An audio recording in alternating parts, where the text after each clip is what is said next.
একটা ছবি দেখাই আপনাদের, দেখুন আলিপুরদুয়ারের ছবি। ছবিটা দেখে কি মনে হচ্ছে? ছবিটা দেখে মনে হচ্ছে যে কোথাও একটা দুর্গম এলাকায় কেউ যাতায়াত করছে, আসার চেষ্টা করছে। হ্যাঁ, ঠিকই ধরেছেন, তবে তারা ভোট কর্মী, ভোট করাতে গিয়েছিলেন।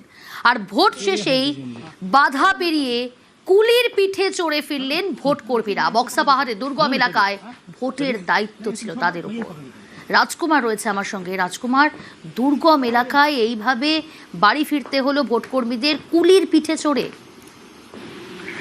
একদমই দেখো প্রিয়াঙ্কা, সেটা হচ্ছে যে এই যে বক্সা পাহাড়ের মোট 3টি বুথ ছিল এইরকম দুর্গম এলাকায়, সমতল থেকে প্রায় 2800 ফুট উচ্চতায়। এই 3 বুথে কিন্তু ভোট করানোটা একটা চ্যালেঞ্জিং ব্যাপার ছিল নির্বাচন কমিশনের কাছে। তার কারণ যেদিন ভোট ঘোষণা হয়েছিল সেদিনই আমরা দেখেছি যে মুখ্য যে নির্বাচন কমিশনার জ্ঞানেশ কুমার, তিনিও কিন্তু এই দুর্গম বুথে ভোট পরিচালনার কথা সেই দিনই উল্লেখ করেছিলেন। তবে আসার খবর হচ্ছে এটাই যে নির্বিঘ্নে এই 3 বুথে ভোট সম্পন্ন করে ভোট কর্মীরা ফিরেছে।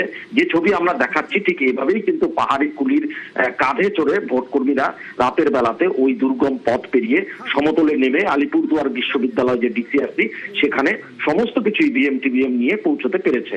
প্রিয়াঙ্কা, বেশ।